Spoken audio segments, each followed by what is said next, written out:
దేవునికి స్తోత్రం కలుగును గాక. శుక్రవారపు ఆరాధనకు కూడి వచ్చినటువంటి సహోదరి సహోదరులకు మన ప్రభువును రక్షకుడును యేసుక్రీస్తు నామములో వందనములు తెలియజేస్తూ ఉన్నాను.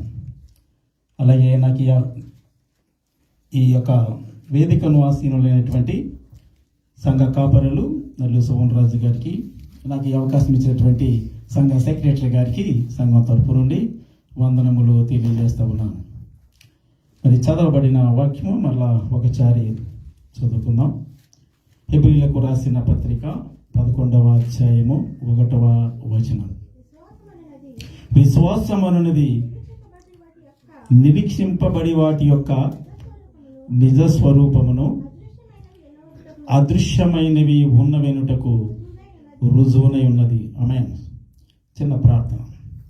అత్యంత ప్రేమ స్వరూపుడైనటువంటి నా పరలోకపు తండ్రి, నీ ఘననామానికి స్తుతులు వందనములు చెల్లిస్తూ ఉన్నాము నాయన.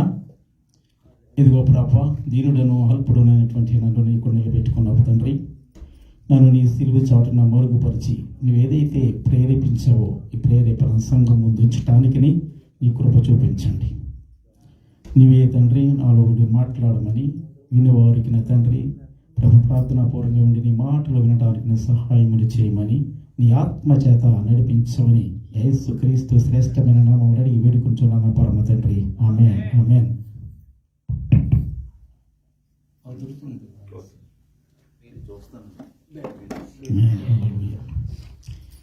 మరి ఈ యొక్క వాక్యము విన్న మన సబ్జెక్టు ఏమిటో మీకు అర్థమైపోయి ఉంటుంది, మన అంశం ఏంటో అర్థమైపోయి ఉంటుంది. ఈరోజు మనకి విశ్వాసం గురించి మనం మాట్లాడాలనుకుంటున్నాను. దేవుడి మహాకృపను బట్టి దేవుడు నాకు ప్రేరేపించిన ప్రేరేపణ మీ ముందుంచడానికి మీరందరూ ప్రార్థన పూర్వకంగా ఉండి నా మాటలు అర్థం చేసుకోవడానికి ప్రయత్నించాలని ప్రభు పేరట కోరుతా ఉన్నాను. విశ్వాసం అనున్నది నిరీక్షింపబడి వాటి యొక్క నిజ స్వరూపమును అదృశ్యమైనవి అనగా మన కంటికి కనిపించనివి, మనకి అనిపించనివి, కంటికి కనిపించనివి, మనసుకు అనిపించనివి ఉన్నవి అనుటకు రుజువునై ఉన్నది. ఇది కేవలం విశ్వాసం ద్వారా జరుగుతుంది. మరి విశ్వాసము అనేసరికి మనకి ఎక్కువగా జ్ఞాపకం వచ్చే వ్యక్తి బైబిల్లో ఎవరో? అబ్రహాం ఎందుకంటే మంచి విశ్వాసి, మంచి నమ్మకమైన వాడు అబ్రహాము. మరి మన విశ్వాసులం కదా? మనం ప్రార్థన చేస్తే దేవుడు కార్యాలు చేయడా? మనం ప్రార్థన చేస్తే స్వస్థతలు ఇవ్వడా? మనం ప్రార్థన చేస్తే ఆశీర్వాదములు రావా? వస్తాయి. మనము కూడా విశ్వాసులమే. మనం ప్రార్థన చేసినా స్వస్థతలు జరుగుతాయి, మనం ప్రార్థన చేసినా ఆశీర్వాదాలు జరుగుతాయి. అందుకే మనం పనులు మానుకుని దేవుని సన్నిధిలో వచ్చి ఆరాధిస్తూ ఉన్నాం. అయితే అబ్రహాము విశ్వాస వీరుడు.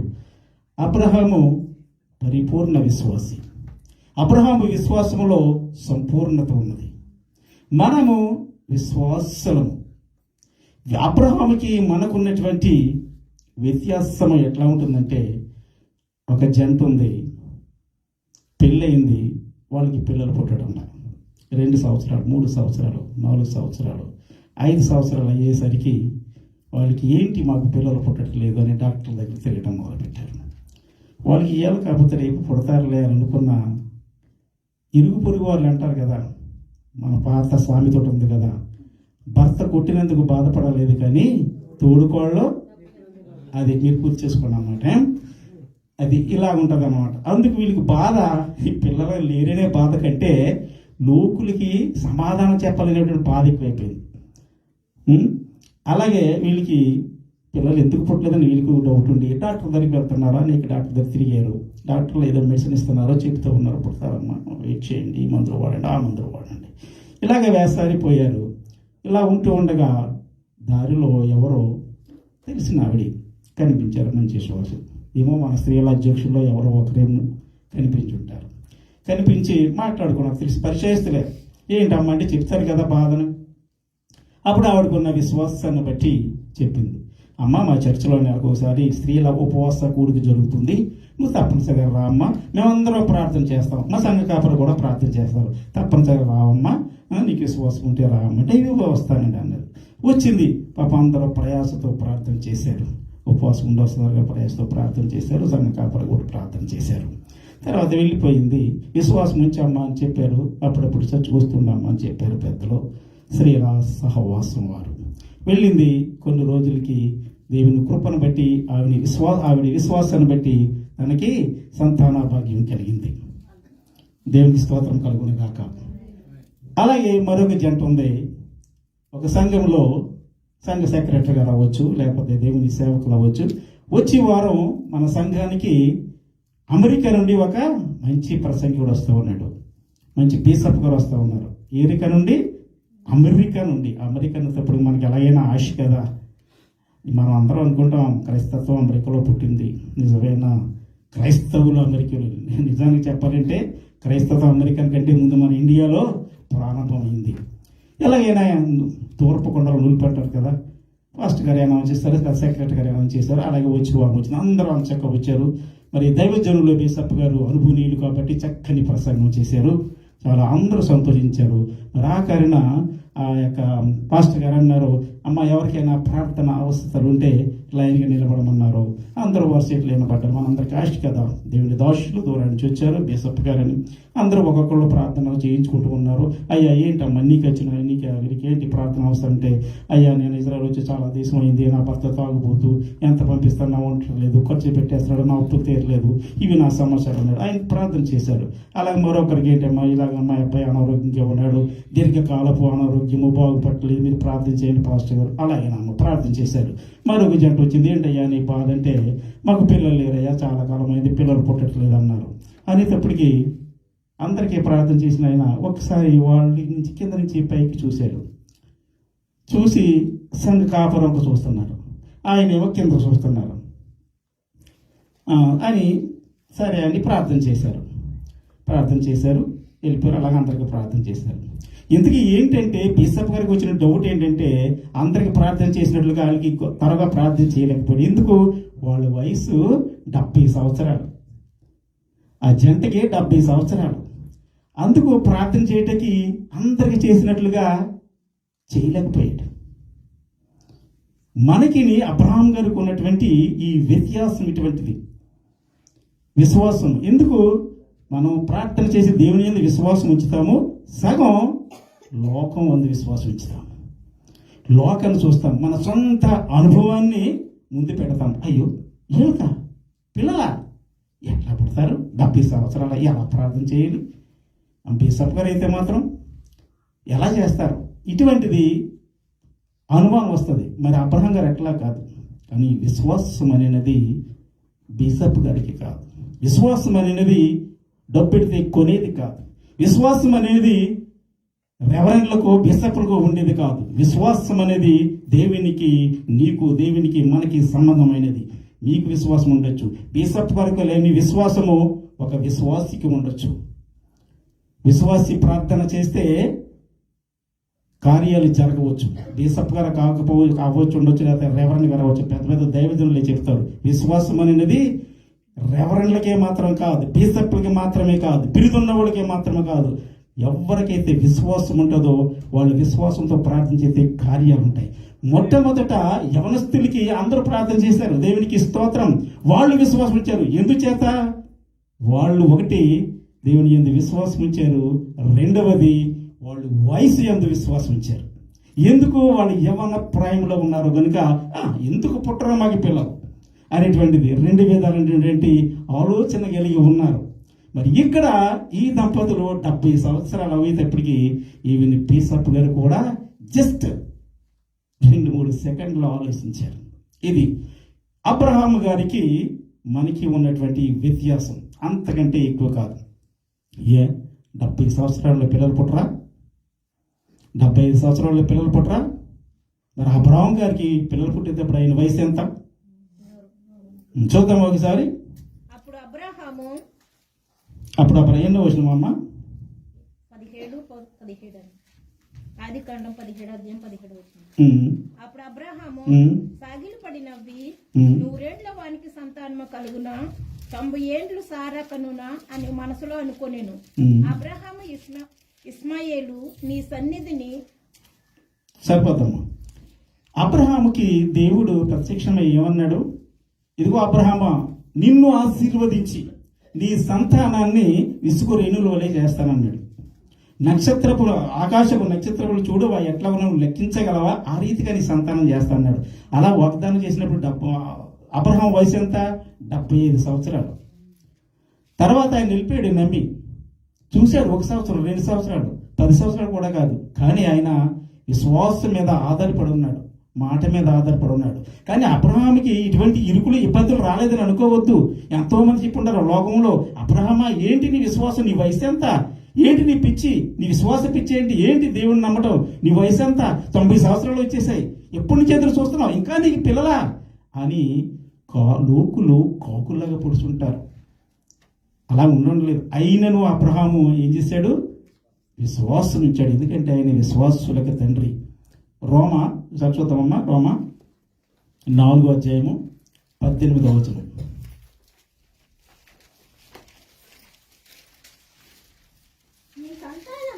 ఈ సంతానము ఎలాగుండునని తండ్రి అగునట్లు నిరీక్షణకు ఆధారం లేనప్పుడు అతను నిరీక్షణ కలిగి నమ్మెను. మరియు అతడు విశ్వాసమునందు బలహీనుడు కాక రమారమి 100 ఏండ్ల వయసు గలవాడై ఉండి అప్పటికి తన శరీరము మృతతులమైనట్టును శారాగర్భమును మృతతులమైనట్టును ఆలోచించను గాని అవిశ్వాసము వలన దేవుని వాగ్దానము గురించి సందేహింపక దేవుని మహిమపరచి ఆయన వాగ్దానము చేసిన దానిని నెరవేర్చుటకు సమర్థుడని రూఢిగా విశ్వాసించి విశ్వాసము వలన బలము పొందెను. అందుచేత అది అతనికి నీతిగా ఎంచబడెను. దేవునికి స్తోత్రము కలుగును గాక. అబ్రహాము పరిస్థితి ఎట్లా ఉందండి? ఆయనకి పిల్లలు పుట్టేసరికి, పిల్లల పుట్టక ముందు ఆయన వయసు మృతతులమైనట్టును, అతని శరీరం ముడతల పడిపోయింది. సంసారానికి పనికిరానటువంటి స్థితిలో ఉన్న, సంసారానికి అతని శరీరం ఉపయోగం లేని స్థితిలో ఉంది. శరీరం చేస్తే ముడతలు, అన్ని ముడతలు వచ్చేస్తే ఎట్లా ఉంటుంది? ముసలివాడైపోయాడు. అస్సలు విశ్వాసానికి, విశ్వాసం అనగా ఏంటి? ఏదైతే కనిపించదో అదృశ్యమైనది, అటువంటి వాటిని నమ్మి కూడా అబ్రహాం విశ్వాసం ఉన్నాడు. ఒకవేళ అబ్రహాం పరిస్థితి ఎలా ఉందంటే, శారా మీద 25 సంవత్సరాలు వనిత అంటే విశ్వాసం, శారా కూడా శారా గర్భము మృతతులమైనట్టును అంటే గర్భం చనిపోయినట్టు, ఇంకా గర్భం పిల్లలు పుట్టే అవకాశం లేదు. మరో దిక్కు చూస్తే స్త్రీ ధర్మము తెప్పాను అని రాయబడుతుంట. స్త్రీ ధర్మము తెప్పాను అనగా మంత్రి వచ్చే స్త్రీకి ఆ యొక్క మెన్సెస్ రాకపోతే ఇంకా సైన్స్ పరంగా కానీ పిల్లలు పుట్టే అవకాశము లేదు. కానీ అయినను అబ్రహాము విశ్వాసం ఇచ్చాడు. ఎవరి పట్ల? దేవుని పట్ల విశ్వాసం ఇచ్చాడు. ఎందరో లోకులు కాకుల్లాగా పుడుచున్నా కానీ నా శరీరం నాకు పనికిరాదు, ఎట్లాగా దేవుడు నాకు ఇస్తాడు అనేటువంటి ఆలోచన లేదు. దేవుడిచ్చిన వాగ్దానం చేసిన వాడు నమ్మదగిన వాడు కనుక నాకు దేవుడు కార్యం చేస్తాడు అనే ఆలోచనతో అన్ని సంవత్సరాలు 25 సంవత్సరములు అనుమానం లేకుండా ఎదురు చూశాడు. ఆయనకి పిల్లలు పుట్టేసరికి ఎన్ని సంవత్సరాలు? 100 ఏండ్ల వయసులో ఆ ముడతలు పడిపోయిన శరీరముతో అతను చక్కని కుమారుని కన్నాడు. దేవుడు కార్యాలు ఇట్లా ఉంటాయి. మనకు కావాల్సింది విశ్వాసమే. అబ్రహామైనా మనమైనా మన విశ్వాసంలో మనం నిలకడగా ఉంటే దేవుడు తప్పనిసరిగా కార్యాలను చేస్తాడు. ఈ విషయంలో విశ్వాసం గురించి నేను చిన్న ఒక కథను, ఒక ఉపమాన రీతిలో చెప్తాను. దయచేసి మన సంఘంలో ఒక 4 సంవత్సరముల క్రితం నేను చెప్పినటువంటి జ్ఞాపకం, మనం కంబైన్డ్ సర్వీస్గా ఉన్నప్పుడు, మరలా ఇది సమయ సందర్భం కొరకు చెప్తాను. ఒక ఊరిలో ఒక చిన్న చెరువు ఉందట. ఎవరు స్మైల్ రావట్లేదంటే దయచేసి ఎవరికి జ్ఞాపకం లేదనమాట, పర్వాలేదు. చిన్న చెరువు ఉందట. చిన్న చెరువులో కొంతకాలం నుండి 2 చేపలు నివసిస్తూ ఉన్నాయి. 2 చేపలు నివసిస్తూ ఉంటే ఒకటి పెద్ద చేప, ఒకటి చిన్న చేప. అలా ఉంటూ ఉండగా ఆ చెరువులో నీళ్లు ఇంకిపోతూ వస్తూ ఉన్నాయి. వేసవకాలం ఎక్కువ ఉండటం వల్ల నీళ్లు ఇంకిపోతూ వస్తూ ఉన్నాయి. ఇంకిపోతూ వస్తూ ఉంటే దాంట్లో చిన్న చేపకి కంగారు పట్టుకుంది. అయ్యో, నీళ్లు తగ్గిపోతున్నాయి, కొంతకాలంగా మేము ఇక్కడే నివసిస్తూ ఉన్నాము, ఏం చేయాలి, ఎవరైనా మనుష్యుడు చూశాడంటే మమ్మల్ని పట్టేసుకుంటాడు అనేటువంటి ఆ చిన్న చేపకి ఒక డౌట్, అనుమానం వచ్చి ఆ పెద్ద చేపతో అన్నదంట, ఆంటీ దీంట్లో ఉన్నటువంటి నీళ్లు తగ్గిపోతూ ఉన్నాయి కనుక మనం ఎవరైనా చూస్తే మనల్ని పట్టేసుకుంటారు, మరి నువ్వేదో చెప్తున్నావు కదా, ఈ పక్కన కాస్త పెద్ద చెరువు ఉంది కదా అని నువ్వు చెప్పేదాను కదా, దాంట్లోకి మనం ఎగురుకుంటూ వెళ్ళిపోదాము అన్నదట. వద్దమ్మా, అది కూడా ప్రమాదమే. దాంట్లో ఎగురుతూ వెళ్ళిపోతున్నప్పుడు ఎవరైనా మనుషులు చూస్తే మనల్ని పట్టేసుకుంటారు. అందుకే మనం దేవుని యందు విశ్వాసం ఉంచుదాం, రా ప్రార్థన చేద్దాం, మోకరించు అని చెప్పి ఆ పెద్దావిడి ప్రార్థనలో ఏగిపోయించి ప్రార్థన చేస్తూ ఉంది. సరేలే, మరి పెద్దవాళ్ళు మాట వినాలి కదా అని ఆ అమ్మాయి అలా గడుపుతూ వచ్చింది. మరలా కొంతకాలం వచ్చేటప్పటికి ఇంక నీళ్లు వింకుపోవటం మొదలు పెడితే తగ్గిపోతూ ఉంటాయి కదా, మరలా ఇంకా తగ్గిపోతూ ఉన్నాయి, బయటికి కనిపించేటువంటి అవకాశం ఉంది. ఆంటీ చూసావా, నేను చెప్పాను, పోయిన వారానికి ఇప్పుడు చాలా తేడా వచ్చేసింది, మనం బయటికి కనిపిస్తూ ఉన్నాం, తప్పనిసరిగా ఎవడొచ్చినా మళ్ళీ వేటాడేస్తాడు, అందుకని దయచేసి ఇప్పుడైనా సరే మించిపోయింది ఏం లేదు, వెళ్ళిపోదామంటే వద్దమ్మా, మనం క్రైస్తవులము, మన విశ్వాసం ఉంచుదాం, దేవుడు కార్యము చేస్తాడు, దయచేసి నాతో ప్రార్థించి అని బయటికి లోపలికి ఇష్టం లేకపోయినా బయట తిట్టుకుంటే అంటే ఎప్పుడు ప్రార్థన అంటుంటుందని పాపం మోకరించేది. ఆంటీ చెప్పిన మాటకి వినాయతగా మోకరించేది, లోపల ఇష్టం లేకపోయినా. ఆవిడ ఏదేమో చెప్తే మన పాస్టర్ గారు ఏకీభవించండి, అట్లాగా ఏకీభిస్తూ వచ్చింది. అలాగే ఉంటుండగా ఏదో ఒక రోజుని ఆ అమ్మాయికి వచ్చిన అనుమానమే నిజమైంది. ఒక వేటగాడు వచ్చాడు, చూస్తారు కదా చేపలు పట్టుకునే వేటగాడు, దేంట్లో నీళ్ళు తక్కువ ఉన్నాయి, ఏ చెరువులు తక్కువ ఉన్నాయి, ఏ బోధులు తక్కువ ఉన్నాయని చూసేటప్పటికి దీంట్లో ఏదో మెదులుతూ ఉన్నాయి, దీంట్లో చేపలు ఉన్నాయని వచ్చి చూశాడు, ఓలేసాడు, పట్టాడు, బుట్టలు వేసుకున్నాడు, బుట్టలు వేసుకుని వెళ్ళిపోతున్నాడు. ఆ బుట్టలో ఆ చిన్న చేప టప రెప కొట్టేసుకుంటుంది. ఏంటి కోపం, ద్వేషం, చూసావా ఆంటీ, నేను చెప్పాను కదా, వేసేసుకున్నాడు, పట్టేసుకున్నాడు, బొట్లో వేసేస్తున్నాడు. ఇంకేముంది, ఇంక మనకి మరణమే. వెళ్ళిన వెంటనే మనల్ని ముక్కల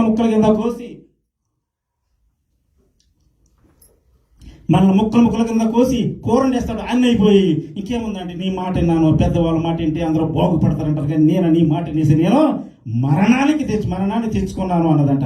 వద్దమ్మా, అలాగనకరా, కంగారు పడక తల్లి, ఏమవ్వదు, నీకు ఎందుకు ఉండు, మన దేవుడు మన పట్ల కార్యం చేస్తాడు అంటే ఇంకేం కార్యం, ఇంకా విశ్వాసం అంట. మనం ఎక్కడున్నాం, బుట్టలో ఉన్నాం, వాడు బుట్టలో ఉన్నాం, వెళ్తాడో ఇంటికి వెళ్ళి కూర వండేసుకుంటాడు, ఇంకేంటి. అలాగనక తల్లి, దానియేలును సింహపు బోనులో వేసినప్పుడు దేవుడు రక్షించలేదా? శత్రకు మేషకు అబేద్నెగోలను అగ్నిగుండంలో వేసినప్పుడు దేవుడు కాపాడలేదా? తప్పనిసరిగా మనల్ని కాపాడతాడు. విశ్వాసం ఉంచు. ఒకవేళ కాపాడకపోయినా మనము దేవుని సన్నిధిలో పరలోకానికి వెళ్తాం అని చెప్తున్నాడు. పరలోకానికి వెళ్తామా? పరలోకానికి వెళ్ళాలంటే మనం చావాలి. నీకేంటి, అన్నీ అయిపోయాయి, నేనేంటి వయసులో ఉన్నదాన్ని, పెళ్లి చేసుకోలేదు, ఏమీ లేదు, నాకు ఎన్నో ఆశలు ఉన్నాయి ఈ భూమి మీద, పరలోకం చూడాలంటే చావాలి, నాకు అది ఇష్టం లేదా అంటే నీకేం కబుర్లు చెప్పకు, ఇంకొద్దు, నీ విశ్వాసం గురించి చెప్పద్దు, ఇంకా నీకు మాట్లాడొద్దు, అలాగనొద్దమ్మా, దేవుని సన్నిధిలో దేవుని ఇప్పుడు అవమానపరచొద్దు అని ఆ పెద్దవాడు చెప్తూ ఉంటే ఈవిడి బాధ, ఈవిడిది నాకు ఇంకా పెళ్లి కాలేదు, అది కాలేదని వెళ్ళిపోయాడు. ఈ బుట్టలో ఇలా కొట్టుకున్నాయి కదా, బుట్టలో నుంచి బయటికి రాలేదు కదా, ఇక వెళ్ళారు, పిలిచాడు, వెళ్తానికి వెళ్ళి, సావిత్రి రా, మంచి చేపలను తీసుకుని వచ్చానని తన భార్యను పిలిచాడు. ఆవిడ పెద్ద కత్తి పట్టుకుని వచ్చింది. వాడు ఇచ్చేసి, నేను చూడు 2 చేపలు తెచ్చాను, ఓ చేపనేమో మంచి పులుసు పెట్టు, ఇంకో చేపని ఫ్రై చేయి, నేను జస్ట్ అట్లా వెళ్ళి వస్తాను అని చెప్పేసి ఆవిడకి ఇచ్చేసి పొట్టుని వెళ్ళిపోయాడు. ఆవిడ వచ్చింది, సంతోషం, తెచ్చాడు. ఆ చేపలను తీసి ఆ బండ మీద ఇచ్చేటప్పటికి బండ మీద చిన్న చేప ఏం చేస్తుంది, పైకి కిందకి పటా పెరుగుతుంది. ఒకటేమో కోపం ఆంటీ మీద, రెండోది ఇంకా మరణం. అవి గుర్తుకొస్తున్నాయి. అయ్యో, ఇదేంటి పిల్ల చేప ఇలా కొట్టేసుకుంటుందని ఏం చేసింది ఆవిడ, ఆ పొయ్యిలోంచి పూడి తీసి ఆ చేపలను కొట్టి ఇలా రుద్దింది. మన చిన్నప్పుడు మా పొయ్యిలో ఉన్నప్పుడు అట్లాగే చేసేవారు కదా, మన అమ్మ నాన్నలు అందరూ నానమ్మలో, అట్లాగే ఈవిడ కూడా పొయ్యి నుంచి పూడి తీసి చేసింది. ఇంకేముంది, ఆంటీ ముసలి నా కంటంలో ఇది వేసేసింది, నా కళ్ళు మంట, ముక్కులు మంట, నోరు మంట, ఊపిరి తిరగట్లేదు, ఇంకా సస్తా ఉన్నాను నేను, ఇంకేంటి నువ్వు మాట్లాడకు, మళ్ళీ విశ్వాసం అనుకో అంటే ఇంకా ఆవిడ పాపం మాట్లాడలేదు. అమ్మా ఎందుకంటే మాట్లాడకంటే, నువ్వు మాట్లాడి నేను సావబోతున్నాను, ప్రశాంతంగా సావని, నన్ను సావైనా ఏంటి ప్రశాంతంగా సావని అంటే నన్ను మాట్లాడకు, ఇంక దేవుడు ఇక విశ్వాసం అనొద్దు, ఇంకా చస్తున్నాను అన్నది. ఈ టైంలో ఈవిడి కత్తి గిత్తి అన్ని పట్టుకుని దగ్గరకు వచ్చింది. సరిగ్గా పీట వేసుకుని కూర్చుంది, వాటిని తోమేసి ముక్కలు చేయరని. అదే సమయంలో వాతావరణం మారిపోయింది. వాతావరణం మారిపోయి చినుకుగా రావడం మొదలెట్టింది. టక్ని ఈవిడి, అయ్యో మా 5-6 వర్షం వచ్చేసేటట్టు ఉంది, నేను అక్కడ దాని మీద బట్టలు వెండేశాను, వాటిని తీసుకుని లోపలికి రావాలని పరుగున వెళ్ళి ఆ దండి మీద ఎక్కడ దూరంగా ఉండి తీసుకుని ఇంటికి వెళ్తేప్పటికి చినుకు పెద్ద జడివారం అసలు పెద్ద జళ్ళే మొదలుపెట్టింది. అయ్యింది ఇంత వర్షం వచ్చేసింది, సర్లే చేపలు ఏమవుతాయి ఉంటాయి అనుకుని కూర్చుండిపోయింది. పెద్ద జల్లు వర్షం కురిస్తే ఆ వర్షము ఒక నదిలో ఒక వర్షాన్ని ఈ పొదుల నుంచి ఎత్తి పల్లాల నుంచి ఆ కెరటాల నుంచి కొట్టుకుపోయి నదుల్లోకి గోదావరిలోకి పెద్ద సముద్రంలోకి వెళ్ళిపోయింది. ఈ చేపల నీటితో కొట్టుమిట్లాడుతూ కొట్టుకుంటూ ఆ చేపలు వెళ్ళిపోయిన తర్వాత బూడిదంతా కంట్లో ఉన్న బూడిది, ముక్కులో ఉన్న బూడిది, నోట్లో ఉన్న బూడిదంతా బయటకు వచ్చేటప్పుడు కళ్ళు తెరిసి మంచి విశాలంగా చేపలు నీటిలో పడితే ఇంకా ఏం మెలుకోక్కర్లేదు కదా, ఆటోమేటిక్గా ఈదుతూ ఉన్నాయి. అప్పుడు అనుకుంది, అప్పుడు ఆంటీ చచ్చాను కానీ స్వర్గం చాలా బాగుందండి, సారీ అండి నేను చాలా తిట్టాను, ఇంత అందమైన ప్రదేశం స్వర్గం ఇలా ఉంటుందని అనుకోలేదు అన్నదట. లెప్పించి పిల్ల, నువ్వు చావను లేదు, ఇది స్వర్గము కాదు, దీనిని సముద్రము అంటారు. నువ్వు ఇప్పుడు చూడలేదు కదా, నేను ఇప్పుడు చూడలేదు, దీన్ని సముద్రము అంటారు. నువ్వేమనుకున్నావు, ఆ చిన్న చెరువులో నుంచి ఎగురుతూ వెళ్ళి పెద్ద చెరువులకు వెళదామన్నావు. కానీ దేవుడు పెద్ద చెరువు కాదు, పెద్ద కాలువ కాదు, పెద్ద గోదావరి కాదు, అంతకు మించి పెద్ద సముద్రంలో మనల్ని తీసుకుని వచ్చి ఇక్కడ వదిలిపెట్టాడు. చూసుకో, నువ్వు పెళ్ళి అన్నావు కదా, అక్కడైతే ఒకళ్ళు ఉంది, ఇక్కడ నీకు ఇష్టం వచ్చిన రకరకాల మనుషులు ఉన్నారు, నీ ఇష్టం వచ్చిన చేసుకో, ఎంజాయ్ చేయి. దేవుని కార్యాలు ఎలాగ ఉంటాయమ్మా, ఎప్పుడు కూడా మన విశ్వాసము తుద వరకు ఉండాలి, మన విశ్వాసము కడముట్టించాలి, మన విశ్వాసమైనదే ఉండాలి. ఉంటే దేవుని యందు నమ్మిక ఉంటే అదృశ్యము అయినవి, అంటే మనం ఊహించలేనివి, మన కంటికి కనిపించనివి ఉన్నవి అనటమే విశ్వాసమున్నది నిరీక్షింపబడి వాటి యొక్క నిజ స్వరూపమును అదృశ్యమైనవి ఉన్నవి అనుటకు రుజువునైనది. దేవునికి స్తోత్రము కలుగును గాక. అబ్రహాము దేవుని నమ్మెను, అది అతనికి నీతిగా ఎంచబడెను. అబ్రహామే నమ్మాడు దేవుణ్ణి, మనం నమ్మట్లేదా దేవుణ్ణి? మన దేవుని నమ్మే కదా ఇక్కడికి వచ్చాం, దేవుని యొక్క విశ్వాసం నుంచి కదా మనం ఇక్కడికి వచ్చాం. మనము నమ్ముతాం, అబ్రహాం దేవుని నమ్మాడు, మనం అందరము దేవుని నమ్ముతాము. అయితే దేవుడు మనలను నమ్మాలి కదా, దేవుడు మనల్ని నమ్మాలి. మనం నమ్ముతాడా అనుకోవచ్చు, దేవుడు మనల్ని ప్రేమించాడు కదండి, ఈ నమ్మకపోవడం ఏంటి? ప్రేమ వేరు, నమ్మకం వేరు. దేవుడు మనల్ని ప్రేమించాడు కనుకనే తన అద్వితీయ కుమారుడైనటువంటి కుమారుని మన ఈ భూలోకానికి పంపించాడు.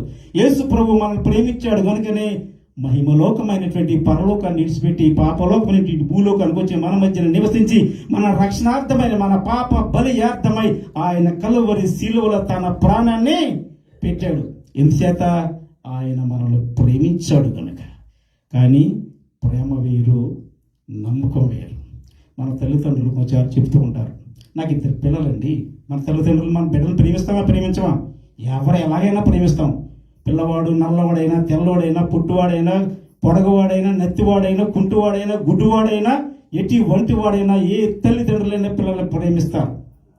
కానీ మంచిగా ఉన్న పిల్లలను కూడా కొంతమంది తెలుగుతుంది అంటారు, మా పెద్దోడు మంచోడే కానండి, మా పెద్దోడిని నమ్మలేమండి మేము. కానీ మా రెండోడు ఉన్నాడు చూశారు, నమ్మకమైన వాడు. మలికపురం ఏమంటే మలికపురమే వెళ్తాడు. మా చిన్నోడు మా పెద్దవాడు అట్లా కాదు, అక్కడికి వెళ్ళరా అంటే ఎక్కడికి వెళ్ళామంటే కాకినాడ వెళ్ళి వస్తాడు, ఎక్కడికి వెళ్ళి ఇక్కడికి వెళ్ళేదమ్మా బస్సు దొరకలేదు అంటాడు. ఇది నమ్మకం అంటే. నా చిన్నవాడిని నమ్ముతామండి. నిజం, తల్లిదండ్రులు కూడా అందరిని నమ్మలేము మనం. ఒకడి మీద నమ్మకం పెడతాం, ఈ పనికైతే వాడిని పంపించు, వాడైతే కరెక్ట్, వాడైతే చేయగలడు, వాడైతే సమర్థుడు, వాడైతే తేడా ఉండదు అంటాం, ఇతనొద్దు అంటాం. అలాగే మనము కూడా మన పిల్లల్ని అందరినీ ప్రేమిస్తాము, కానీ కొందరిని నమ్మకం ఉంచుతాం, కొందరి మీదే నమ్మకం ఉంటుంది. అలాగే మన దేవుడు కూడా బైబిల్లో ఒక వ్యక్తిని నమ్మాడు, ఒక వ్యక్తి మీద విశ్వాసం ఉంచాడు. గెస్ చేయగలుగుతారా ఎవరిని?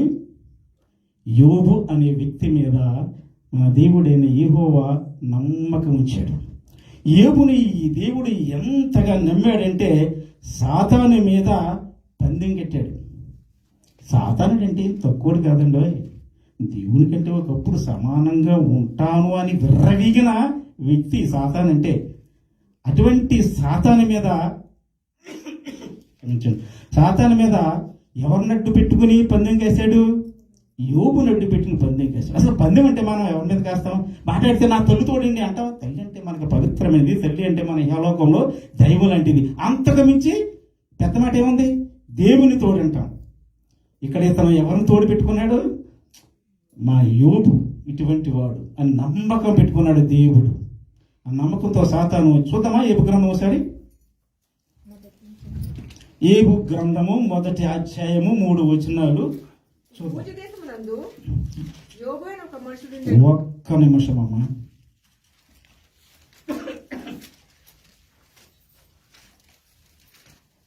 చదువుదాం. ఊజు దేశమందు యోబు అని ఒక మనుష్యుడు ఉండెను. అతడు యథార్థవంతుడును న్యాయవంతుడునై దేవుని యందు భయభక్తులు కలిగి చెడుతనమును విసర్జించిన వాడు. అతనికి 7 కుమారులను 3 కుమార్తెలను కలిగి అతనికి 7,000 గొర్రెలను 3,000 ఒంటెలను 500 జతల ఎడ్లను 500 ఆడుగాడులను కలిగి బహుమంది పనివారు అతనికి ఆస్తిగా ఉండెను గనుక తూర్పు దిక్కు జనులందరిలో అతడే గొప్పవాడిగా ఉండెను. ఏ దిక్కు? తూర్పు దిక్కు జనులందరిలో అతనే గొప్పవాడిగా ఉన్నాడంట. చెడుతనమును విసర్జించిన వాడు, యథార్థవంతుడు, న్యాయవంతుడు. తూర్పు దిక్కు జనులందరిలో అతడే గొప్పవాడిగా ఉండేది. తూర్పు దిక్కు జనంలో కాదండి, ఈ భూమి మీదే అటువంటి వాడు లేడు. బైబిల్లోనే అటువంటి వాడు లేడు. దేవుడే సాక్ష్యం చెప్తున్నాడు భూమి మీద అటువంటి వాడు లేడని. చూద్దామా 9వ వచనం. 9వ వచనం. భూమి మీద అతని వంటి వాడు లేడని చెప్తా ఉన్నాడు.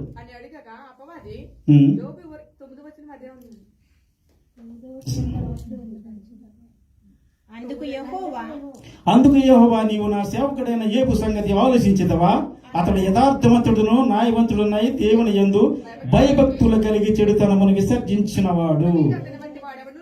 భూమి మీద అటువంటి వాడు ఎవడను లేడని ఎవరితో చెప్తున్నాడు? సాతానుతో చెప్తున్నాడు. ఇది యోబు అధ్యాయం, యోబు గ్రంథము మనందరికీ తెలిసిందే. జస్ట్ పరిచయం కోసం చెప్తా ఉన్నాను. 6వ వచనంలో, 1వ అధ్యాయం 6వ వచనంలో అంటే ఉన్న దేవదూతలు యెహోవా సన్నిధిని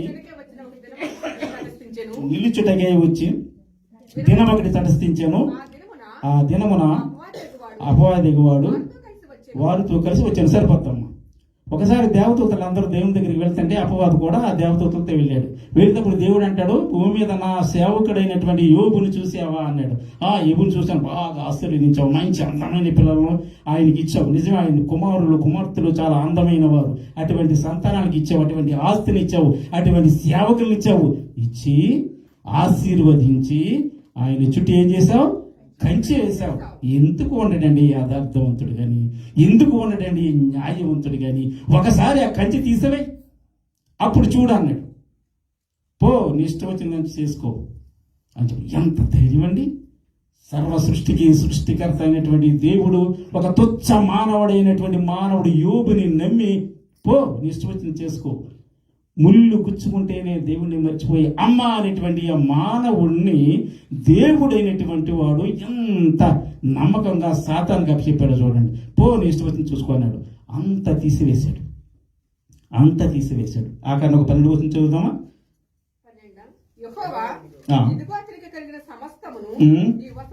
నీ వశమున ఉన్నది అతనికి మాత్రం హాని చేయకూడదని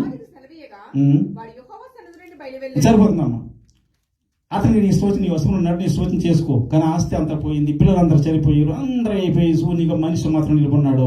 అప్పుడు ఆస్తి అంతా పోయినా ఏమన్నాడు? ఒక మాట, యెహోవా ఇచ్చెను, యెహోవా తీసుకొని పోయాను అన్నాడు. ఒక్క మాట కూడా వేరే మాట్లాడలేదు. ఏంటయ్యా దేవా, నీకు ఏ అన్యాయం చేశాను?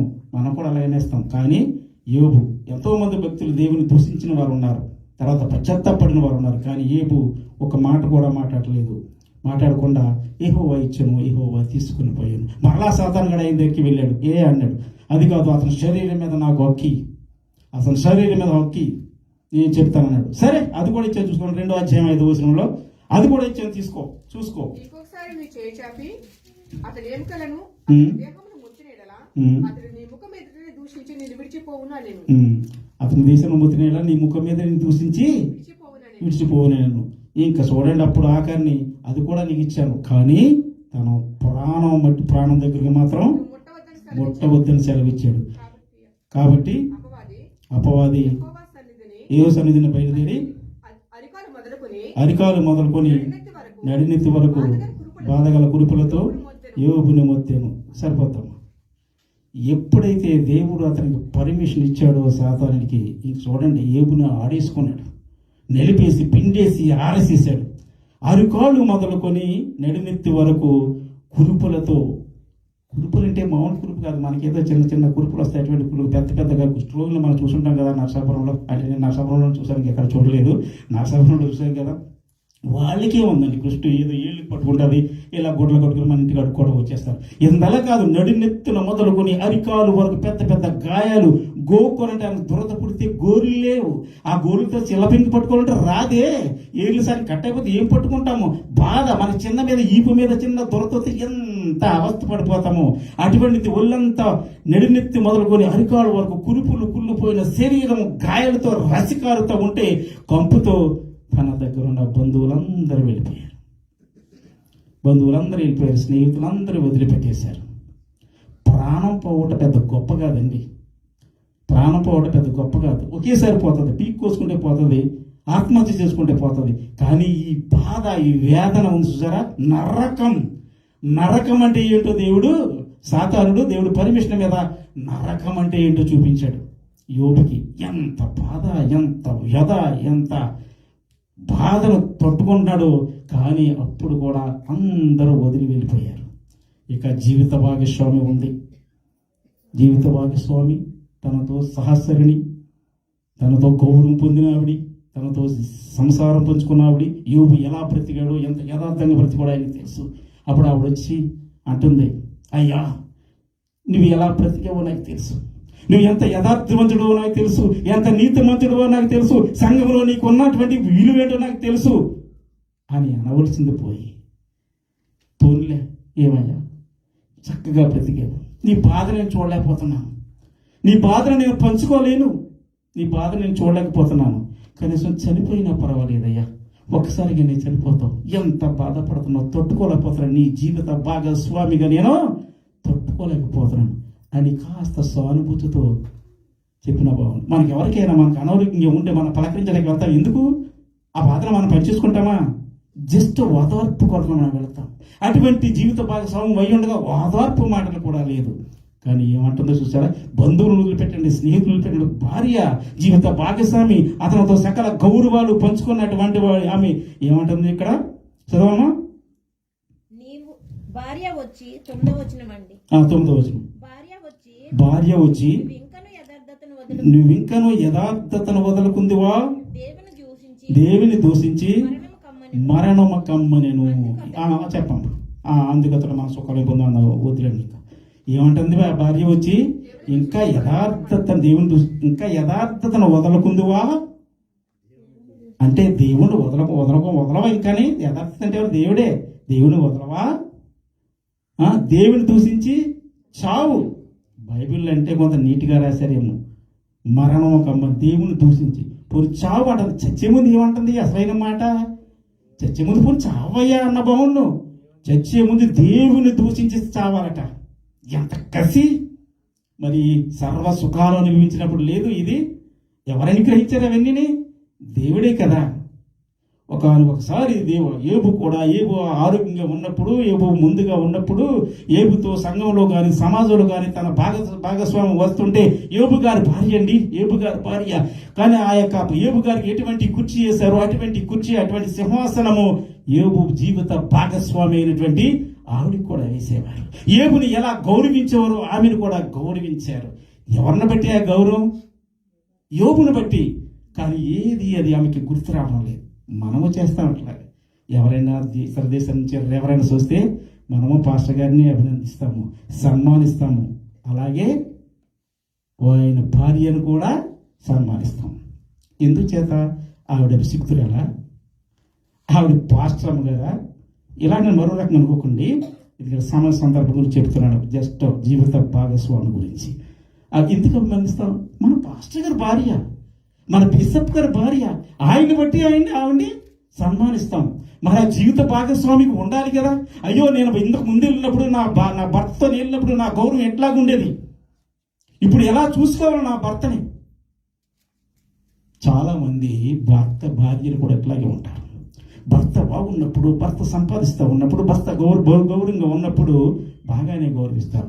కాస్త అనారోగ్యం ఈ మంచంలో పడితే ఎవరైనా వస్తే ఎలా ఉన్నాడు మరి ఆయన, చావుకి చచ్చిపోయిన వాడు నుండి ఎలా ఉన్నాడు, సేవ చేయలేకపోతున్నాను. ఇంతకుముందు అయ్యో నా భర్త ఇలాగ. జీవిత భాగస్వామి అంటే అదే కాదు. సుఖములో ఎలా తోడు ఉందో కష్టములోను కూడా మనకి వివాహమైనప్పుడు ఏం ప్రమాణం చేస్తారు? సుఖమయందును, కష్టమయందును, బాధయందును, సంతోషమయందును నీతోటి జీవితాంతము మరణం వరకు నీతో కలిసి ఉందునని ప్రమాణము చేయుచున్నాను. ఇవన్నీ ఏం గుర్తుండవు. కష్ట సుఖాలు వచ్చేటప్పుడు, బాధలు వచ్చేటప్పటికి ఇలాగా. నాకు టైం లేదు కానీ కూడా చెప్తుంది. కానీ ఇలాంటి భార్య, కానీ అటువంటి సమయంలో కూడా తన భార్య అయినటువంటిని ఏమన్నాడు? మూర్ఖురాలు అని కూడా అనకుండా మూర్ఖురాలు మాట్లాడుతున్నట్లు నువ్వు మాట్లాడుతున్నావు. దేవుని వలన సుఖాలే పొందుతావా, నష్టాలు కష్టాలు పొందకూడదా అని ఒక్క మాట కూడా మాటలోను చేతలోను ఏ విషయములో కూడా ఆయన అస్సలు దేవుని తృణీకరించలేదు. దేవుణ్ణి తృణీకరించిన వాడిగా యోబు ఉన్నాడు. దేవునికి స్తోత్రం కలుగును గాక. మీ అందరికి తెలిసిన ఒక సత్యం చెప్పను. భార్య అంటే ఒక ఆవిడ ఉంది, మీ అందరికీ తెలిసి ఎవరో. ఆవిడ పోలీసులు పట్టుకున్నారు. పోలీసులు పట్టుకుంటే ఏమని తెలుసా? నేనే కాదు, నా భర్త నా ఇంట్లో ఉన్నాడు, రెడీ, ఆయన కూడా తీసుకుపోండి. మా వదిన గారు మీ అందరికీ తెలుసు. పట్టుకుపోయిన తర్వాత మేమందరం తిప్పితే ఫోన్లో రోజు ఫోన్ చేస్తూ ఉండేది. నాకు ఏడ్చింది, బాబా నన్ను క్షమించండి, ఏదో పొరపాటు చేసేసాను. మీరు చూడరని కాదు, మా కుటుంబం నిజంగా అటువంటిదే. అన్నదమ్ములు ఏదైనా అనుకున్నా కలిసే ఉంటాం, అది మా ఊరందరికీ తెలుసు. మీరు చూడరని కాదు, మీ అన్నయ్యని బాగా చూస్తారు. పొద్దున్న సాయంత్రం అన్న పెట్టగలరు, హాస్పిటల్ ఏదైనా ఆరోగ్యంతో హాస్పిటల్కి తీసుకెళ్ళగలరు. కానీ మీ అన్నయ్య ఇంకా, మా అన్నయ్యకి కూడా చిన్న చేసి ఉంది, సోరేసిస్ ఉంది, సరిగ్గా కళ్ళు కూడా కనిపించవు. మీరు చాలా అన్ని చేయలేరు, మీరు డ్యూటీకి వెళ్ళిపోతారు. అందుకే నేను కంగారు పడి తీసుకొచ్చాను. కానీ ఇప్పుడు అనిపిస్తుంది కంగారు పడ్డానేమోనని. ఎందుకంటే మన సంఘంలో పెద్దలు ఇలాంటి రెండు కూడా ఎందుకు మీ అన్నయ్యనే అట్లా చేశారని అందరూ చెప్పుకున్నారు. కానీ ఆవిడ ఇంటికి వెళ్ళిన తర్వాత ఫోన్ చేసి అంటుంది, బాబు నేను కంగారు పడ్డాను అనుకున్నాను, కానీ జైల్లో చాలా బాగా చూశారు మీ అన్నయ్య. నేను ఉన్నప్పుడు కూడా అలా చూడలేదు. పొద్దున్న సాయంత్రం, ఎందుకంటే ఇప్పుడు ఏడ్చేసేది అట్లాగా. పొద్దున్న సాయంత్రం అక్కడ చూసుకోవడం ఉంటుంది అనుకుని చూసుకోవడానికి లేదు. మగవాళ్ళు వేరు, ఆడవాళ్ళు వేరు. అయినా కూడా మా భర్త కూడా ఉన్నాడండి, ఇదంటే నువ్వే కంగారు పడకు, నీ భర్త చాలా నవ్వుతూ ఉన్నాడు, నువ్వే ఏడుస్తూ ఉన్నావు, పొద్దున్న సాయంత్రం మేము చూస్తూ ఉన్నాము, తగినటువంటి డోస్ ఇస్తూ ఉన్నాము షుగర్కి అని చెప్పింది. ఇంటికి వెళ్ళిపోయిన తర్వాత ఏమన్నా తెలుసండి, నిజంగా మీ అన్నయ్య నాతో తీసుకురావటం చాలా మంచి పని చేశాను. ఎందుకంటే మీ అన్నయ్యకి ఏమేమి చేయలేదు మీకు తెలుసు కదా, మీరు చేయలేనటువంటి నాతో ఉన్నాడు కాబట్టి నమ్మకంగా నేను తీసుకురాగలిగాను. ఎప్పుడు ఫ్లైట్ ఎక్కితే ఎన్నో ఫ్లైట్ ఎక్కుంటాడు. ఆయన ఫ్లైట్ కిచెన్లో చేశాడు, బహారంలో 23 సంవత్సరాలు ఎన్నో ఎక్కుంటాడు. కానీ ఇప్పుడు ఎక్కే స్థితిలో లేడు. ఎవరు అతను చేతి పట్టుకుని ఫ్లైట్ దగ్గర తీసుకెళ్తారు. కానీ మంచి పని చేశాను. ఇద్దరం దేవుని మహాకృపను బట్టి అందరూ అనుకున్నా కానీ మేము ఇద్దరు సంతోషంగా ఉన్నాం. నిజం, అటువంటి భార్యలు కూడా ఉంటారు. నిజమండి, మా వదిలి బాగా చాలా సేవ చేస్తుంది భర్తకి, చంటి పిల్లోళ్ళ చూస్తుంది. కొంతమంది కాళ్ళు నొక్కమంటే నీకు ఇదే రోగం, చచ్చిపోతున్నాను నేను నీ కాళ్ళు నొక్కలేక అంటారు, చచ్చిపోతున్నాను నీ కాళ్ళు నొక్కలేక అంటారు. కానీ జీవిత భాగస్వామి సంతోషం ఉన్నప్పుడు జీవిత భాగస్వామి ఎట్లా ఉందో అట్లా ఉండాలి. కష్టం కలిగినప్పుడు బాగా చూసేది ఎవరంటే భార్య మాత్రమే, భార్యకు భర్త మాత్రమే. దేవునికి స్తోత్రం కలుగును గాక. హల్లెలూయా. మరి ఏబో చిట్ట చివరి వరకు కూడా యథార్థంగా ఉన్నాడు. ఒక్క మాటలోను చూపులోను ఏ విషయంలోనూ దేవుడిని తృణీకరించని వాడిగా నిలబడ్డాడు కనుక దేవుడు ఏదైతే పోగొట్టుకున్నాడో దానికంటే రెండింతలు దేవుడు ఆయనకు అనుగ్రహించాడు, రెండింతలు ఆశీర్వదించాడు, రెండంతలు ఆస్తినిచ్చాడు. దేవుని ముందు కంటే ఎక్కువ, యోబుని ముందు కంటే ఎక్కువ ఆశీర్వదించాడు. కొంతమంది వాక్యాన్ని వక్రీకరణగా చూస్తారు. అంటారు కదా, యోబుకి పోయిన దాన్ని అంది సర్వస్వము రెండింతలుగా ఇచ్చాడు కదా, మరి బిడ్డలు 7 కుమారులు కదా, 3 కుమార్తెలు కదా, వాళ్ళకి 7 14 మంది కుమారులు, 3 6 కుమార్తెలు ఇచ్చాడా అంటారు. ఎస్, వారిని ఆశ్రయించాడు.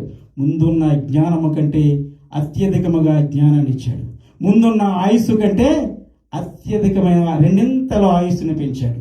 కానీ వాక్యాన్ని అర్థం చేసుకొని రీతిలో అర్థం చేసుకుంటే ప్రతీదీ అర్థమవుతుంది. వక్రీకరణగా చూస్తే వక్రించినట్టే ఉంటుంది. దేవునికి స్తోత్రం కలుగును కాక. ఆ రీతిగా దేవుడు యోబుని ఆశీర్వదించాడు. హల్లెలూయా, దేవునికి స్తోత్రం కలుగును కాక. మరొక విశ్వాసి ఒక మాట చెప్తాను. మరొక విశ్వాసి బైబిల్లో ఈయన చూడండి, అబ్రహాము దేవుని నమ్మాడు, అది అతనికి నీతిగా ఎంచబడేను. యోబుని ఎవరు నమ్మారు? దేవుడు నమ్మాడు. కానీ యోబు ఒక మాటలో ఓడిపోతే ఎవరు ఓడిపోయినా తెలుసండి? దేవుడు ఓడిపోను. దేవుడు తలదించుకోవలసి వచ్చును. యోబు నిలబడి విశ్వాసంలో నిలబడ్డాడు గనుకనే సాతాను కోరలు పీకి సాతాను తలను దించాడు. ఈ దేవుని తలను పైకెత్తాడు, దేవుని నిలబెట్టాడు. ఇటువంటి మానవుడండి యోబు. మరి నిజంగా భూమి మీద అటువంటి వాడు ఉన్నాడా? లేడని చెప్పాలి యోబు తప్పించి. దేవునికి తెలుసు అటువంటి వాడు యోబు. ఈయన విశ్వాసే, అబ్రహాము విశ్వాసే, యోబు విశ్వాసే. మరొక విశ్వాసులు ఎలాగా? బబులోను దేశంలో ఎవరున్నారు? 3 విశ్వాసులు ఉన్నారు. శద్రక్, మేషక్, అబేద్నెగోలు. వాళ్ళని అలా హింసించాడు ఆ రాజు. మీరు నేను నిలబెట్టినటువంటి ప్రతిమకు మొక్కాలి, లేని ఎడల రగులుతున్న అగ్ని గుణంలో మిమ్మల్ని పడవేస్తాం. అప్పుడు అన్నారు, అయ్యా రాజా, మేము నీవు చేసినటువంటి విగ్రహానికి మేము మొక్కం. మా దేవుడు సమర్థవంతుడు, మమ్మల్ని రక్షింపగల సమర్థుడు. ఒకవేళ మమ్మల్ని రక్షించకపోయినా మీరు చేయించిన బంగారు విగ్రహానికి మాత్రమేమో మొక్కనే మొక్కవన్నాడు. రాజు అంత ఖచ్చితంగా చెప్తే రాజు ఒప్పుకుంటాడా? తీసుకెళ్ళి 3 తీసుకెళ్ళి దాంట్లో పడేస్తే అప్పుడు ఏమైంది? కాలిపోయి మసైపోయారా? ఒకటి వాళ్ళు వెళ్లే ముందు దేవుని బతిమాలే. దానియేలు సింహం బోన్లు వేసినప్పుడు ప్రభువా నేను సింహం బోన్లు వేసేస్తున్నాడు, నీవే నన్ను కాపాడాలని, నీవే నన్ను రక్షించాలని ప్రార్థన చేసినట్టు ఇక్కడ బైబిల్లో లేదు. శద్రక్, మేషక్, అబేద్నెగోలు కూడా అటువంటి ప్రమాదంలో అగ్నిగుండంలో మిమ్మల్ని పడేస్తానన్నప్పుడు వీళ్ళు కూడా మోకరించి ఏం ప్రార్థన చేయలే. వాళ్ళకు ఉన్నటువంటి విశ్వాసం అటువంటిది. కానీ ఎప్పుడు వాళ్ళు ముగ్గురు ప్రార్థన చేసుకుంటూ ఉంటారు, దినానికి 3 సార్లు. కానీ వీడికి ఆపద వచ్చిందని మోకరించేసి దేవా ఈ ఆపద నాకు వచ్చిందని మాత్రం ప్రార్థించినట్టు ఎక్కడా లేదు.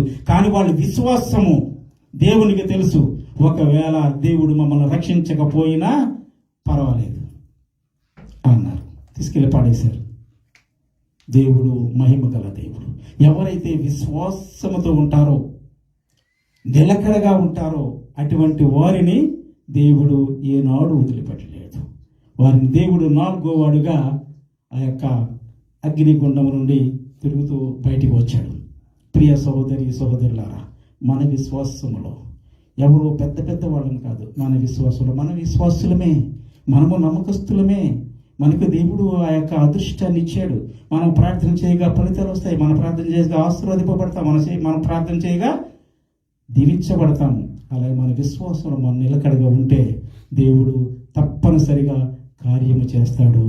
ఎదట వారు ఏ గురించి అయితే ప్రార్థన చేసామో ఆ ప్రార్థనను ఆయన అంగీకరిస్తాడు. దేవునికి స్తోత్రం కలుగును కాక.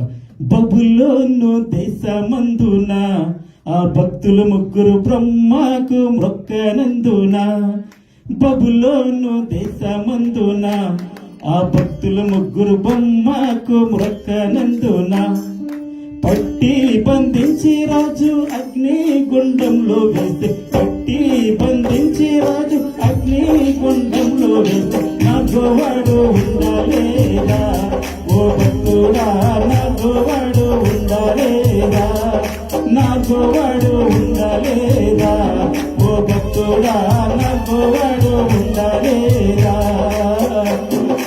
ఆశ్రయంతా పోయినా తన దేహమంతా కురుపులతో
భయమునకు దేవుడే సన్న ఉన్నాడు.